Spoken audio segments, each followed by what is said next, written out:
Hello friends, welcome back my YouTube channel. तो friends, पिछले episode में हमने देखा इस ड्रामे के मेन लीड किन मिनक्यू को ह्यूमन से एलर्जी होती है और फीमेल लीड जिया रोबोट बनके उसके साथ रहती है। इसी दौरान जिया उसे बताती है I am not a robot, लेकिन वो नहीं सुन पाता। किन मिनक्यू को जिया से नाराज होते दिखाते हैं। वो अपनी एंगेजमेंट रियल से कर लेता है और जिया अपने हार्ट शेप लैम्प को लेकर कंपटीशन के लिए प्रैक्टिस करती है। तो इसके आगे के एपिसोड को कंटिन्यू। इस एपिसोड की शुरुआत में जिनबे और जिया आमने सामने होते हैं, लेकिन जिनबे जिया को नहीं पहचान पाता। वहीं दूसरी तरफ जिया का लिखा लेटर पढ़कर किन मिनक्यू कंपटीशन के लिए निकल जाता है। वहीं जिनबे किन मिनक्यू के लिए सेकंड फ्लोर खाली करवाता है और किन मिनक्यू वहां पहुंच जाता है। जब जिनबे जिया की बनी लैम्प को देखता है तो वो समझ जाता है कि वो जिया ही थी। फिर जिया अपने लैम्प को इंट्रोड्यूस करती है ताकि लोग उसे वोट दे सके, लेकिन कोई नहीं आता। वो सैड हो जाती है। जिनबे कहता है तुम्हें जोर जोर से बुलाना होगा जैसे मुझसे लड़ती हो। जिनबे डॉक्टर से मिलता है। डॉक्टर कहता है सब ठीक है। जिनबे कहता है हाँ अभी तो सब ठीक है। दूसरी तरफ जिया को सैड देखकर किन मिनक्यू कहता है क्या हुआ, लेटर तो बड़े विश्वास से लिखा था। जिया अपने पापा को मिस करती है। वो उसे इनकरेज कर रहे हैं। फिर जिया लोगों को अपनी तरफ अट्रैक्ट कर लेती है। वो लैम्प का प्रेजेंटेशन बहुत अच्छे से दे रही थी और लोग उससे इम्प्रेस भी हो रहे थे। ये सब किन मिनक्यू भी देख रहा था। किन मिनक्यू कहता है अगर ये लैम्प उसे दी जाए जिसने तुम्हें सबसे ज्यादा दर्द दिया हो तो उसका केवल दर्द याद आएगा। जिया कहती है नहीं, जिसने साथ छोड़ दिया उससे दोस्ती रखने का क्या फायदा, नए दोस्त बनाने चाहिए। जिया कहती है ऐसा मेरे पापा कहते थे। किन मिनक्यू कहता है हमारे पापा सही कहते हैं, मैं उनसे मिलना चाहूँगा। जिया कहती है मिनक्यू कहता है अगर मैंने इसे छुआ तो मुझे कोई याद आता है और अगर नहीं छुआ तो। जिया कहती है तुम इसे जरूर छुओगे। फिर किन मिनक्यू उसका डेमो लेता है। जिया लैंप लेकर दूर चली जाती है। फिर टच करने पर किन मिनक्यू को एज 3 की याद आती है। नेक्स्ट सीन में डॉक्टर जिनबे से कहता है मुझे लगा था कि मैं जिया के बारे में सब जानता हूँ, इसीलिए मैंने जिया का फेस एज 3 को दिया, लेकिन मैं गलत था। मैंने उसे नहीं समझा। मैं अपनी गलती सुधारना चाहता हूँ। और कहता है एज 3 का मैं फेस बदल दूंगा। जिनबे कहता है जब तक कि तुम मेरी बहन को हर्ट नहीं करोगे तब तक ठीक है, और मैं नहीं चाहता कि आपके बारे में डायरेक्टर किन मिनक्यू को पता चले। तुम्हारे और डायरेक्टर किन मिनक्यू के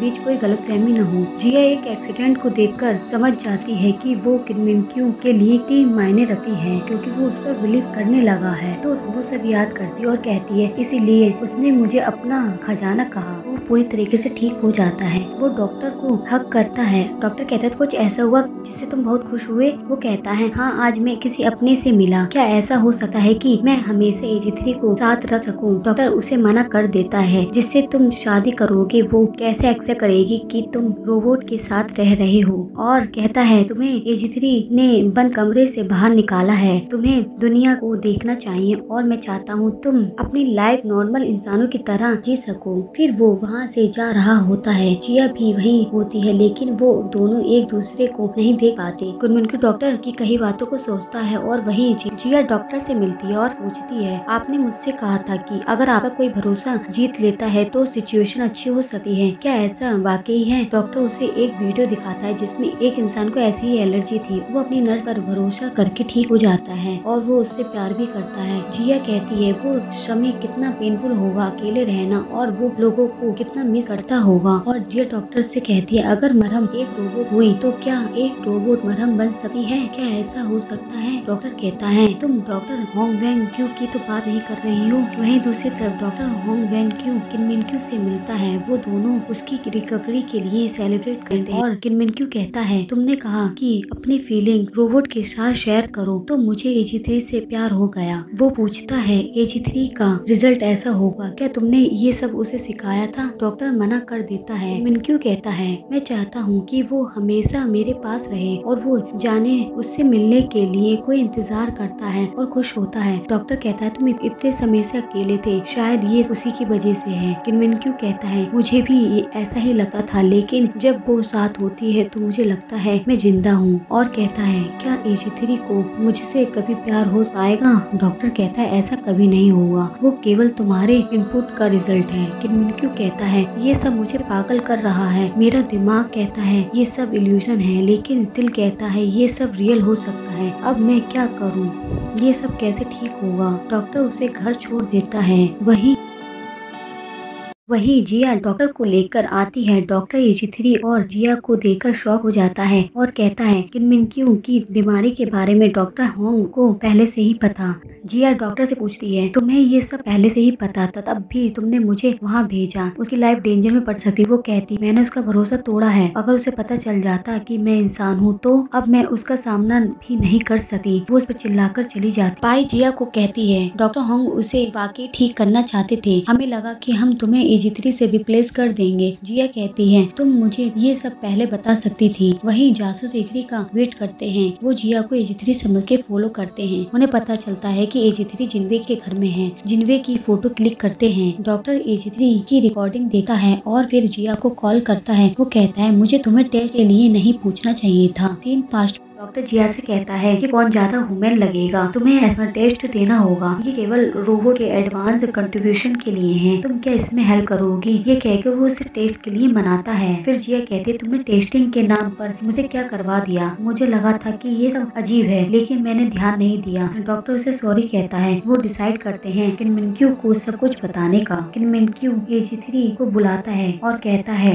मुझे लगता है मैं ये सब नहीं कर सकता। एजी3 कहती है आप क्या नहीं कर सकते मास्टर, मैं अकेले कुछ नहीं कर सका, इसलिए मैं तुम्हारे साथ टाइम, मैं तुम्हें ओल्ड होते नहीं देख सका, नहीं खाना खाते और नहीं मैं तुम्हें हक कर सकता। तुम तो ऐसी ही हो, मैं ही बदल गया हूँ। मेरी फीलिंग इतनी बढ़ गई है कि मैं बिना सोचे मैं अपनी पूरी लाइफ ऐसे ही बिता सकता हूँ। एजी3 कहती है क्या आपका मतलब है कि हमें हमेशा साथ रहना चाहिए? वो कहता है क्या मैं इतना बुरा हूँ? आप जैसे भी दिखते हो आप मेरे हमेशा मास्टर ही रहोगे। नेक्स्ट सीन में जिया और डॉक्टर किनमिनक्यू को सब सच बताने जाते हैं, लेकिन किनमिनक्यू के डॉक्टर उसे बताने से मना कर देते हैं क्योंकि जो वीडियो डॉक्टर ने जिया को दिखाई उसके नर्स ने उसे धोखा दिया, इसी वजह से उस इंसान की डेथ हो गई, इसलिए डॉक्टर उसे रोकते हैं। डॉक्टर उस वीडियो को देखते हैं। फिर वो किनमिनक्यू से एजी3 को रिसेट करने को कहता है। जिया डॉक्टर से आखिरी बार एजी3 बनकर किनमिनक्यू के पास जाने को कहती है। जिया रेडी होकर किनमिनक्यू के पास आती है। किनमिनक्यू एजी3 को फ्रेंड मोड में आने को कहता है और उसके बिहेवियर के लिए माफी मांगता है। जिया उसे माफ कर देती है। वो उसे बाहर ले जाता है। वो उसे अपना स्कूल दिखाता है। जिया से कहता है जब मैं तुमसे मिला मैं ठीक हो गया। वो उसके साथ भीड़ में भी जाता है, उसके साथ अलग अलग जगह घूमता है। किनमिनक्यू कहता है मैं तुम्हें खोना नहीं चाहता, ये हमारी पहली बर्फ है, उसकी बैटरी खत्म न हो जाए। वो उसे अपनी जैकेट पहनाता है। जिया कहती है तुम क्या मुझे उठा नहीं सकते? वो कहता है तुम बहुत भारी हो। वो दोनों एक बुक स्टोर में the velvet rabbit dolls read करते हैं, जिस कहानी में डॉल लास्ट में असली बन जाती है। जिया कहती है इस स्टोरी में बच्चे को रैबिट को असली अलविदा कहना पड़ता है, लेकिन वो फिर मिलते हैं। वो लड़का उसे नहीं पहचान पाता। किनमिनक्यू कहता है अगर कभी ऐसा मिरेकल हुआ कि तुम इंसान बन गई, आई नो मैंने तुम्हें अपसेट किया, लेकिन आज मैं तुम्हें कॉम्प्लीमेंट दूंगा, तो ध्यान से सुनो। तुम बीते दिनों में मेरे अच्छी दोस्त और मेरा सुकून मेरी लाइफ में सवेरा लेकर आई। तुम्हारे साथ बीता टाइम एक मिरेकल की तरह लगता है और उसे सॉरी कहता है। जिया कहती है केवल मैं ही नहीं आपकी मरहम हूँ, आपके पास जो भी है सब आपकी मरहम है, इसलिए आप हमेशा खुश रहना चाहे जो भी कुछ हो।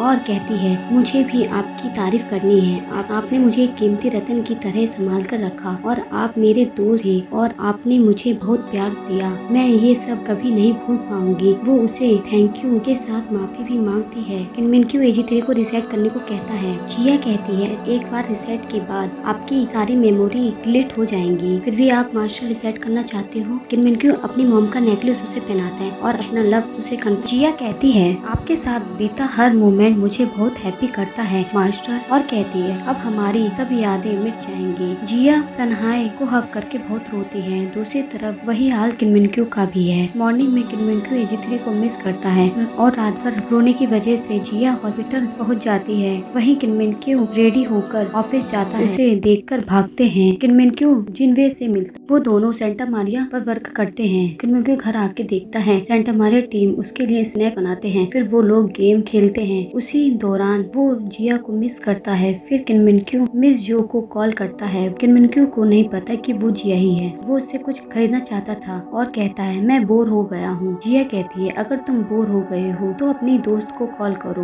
वो कहता है मेरा सबसे अच्छा दोस्त दूर चला गया और कहता है तुम्हारी आवाज ऐसी क्यों आ रही है, क्या तुम बीमार हो? जिया कहती है हाँ बहुत बीमार हूँ, अब मैं बहुत दूर जा रही हूँ। तो किनमिनक्यू कहता है तो मेरे खिलौने कौन लेके आएगा? जिया कहती है अब मैं सेल नहीं करती और कॉल करने को मना करके कॉल कट कर देती है। जिया वर्किंग हॉलीडे के लिए ऑस्ट्रेलिया जाने के लिए डिसाइड करती है। वहीं किनमिनक्यू के अंकल उसे डायरेक्टर पोस्ट से हटाने के लिए कहते हैं और कहते हैं ज्यादा शेयर मेरे पास है, मैं मेजोरिटी शेयर होल्डर हूँ, फिर तुम डायरेक्टर बन जाओगे और फिर सेंटा मारिया और इथरी हमारी होंगी। इथरी को मार्टिन को देने को कहते हैं। वो किसी आदमी की बात करते हैं कि वो अगर किनमिनक्यू से मिला तो पार्क सॉन्ग जिनकी मौत का राज खुल जाएगा।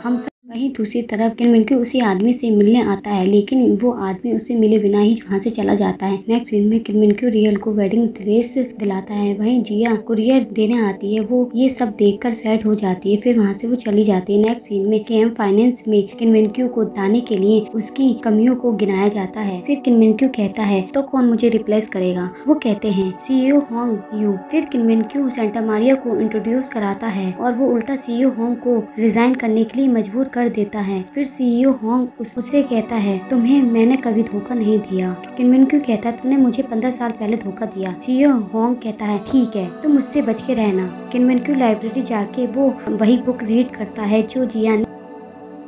फिर वो घर आता है तो उसे हार्ट की प्लान मिलती है। उसे वो टच करता है तो उसे एजी3 की याद आती है। वहीं डॉक्टर होंग एजी3 का फेस बदल रहे होते लेकिन किनमिनक्यू वहाँ आके उसका फेस बदलने को मना कर देता है और कहता है मुझे उसे रिसेट नहीं करना चाहिए था। वो कहता है मुझे उसे वापस देखना है लेकिन डॉक्टर उससे कहता है ये पॉसिबल नहीं है। किनमिनक्यू कहता है मुझे उसकी बहुत याद आती है और कहता है मैं उसे फिर से ट्रेन करूंगा। नेक्स्ट सीन में किनमिनक्यू एजी3 के साथ वो सब यादें रिपीट करता है जो उसने जिया के साथ बिताई। लेकिन एजी3 तो जिया की तरह रिएक्ट ही नहीं करती। वो करती भी कैसे, वो तो एक रोबोट है। ये सब देखकर किनमिनक्यू सैड हो जाता है और कहता है तुम वापस कैसे आओगी। नेक्स्ट सीन में दिखाते हैं किनमिनक्यू अपना माइंड फ्रेश करने के लिए ट्रैवलिंग पर जाता है। पार्क से जिया भी उसी ट्रेन में ट्रैवल कर रही होती है।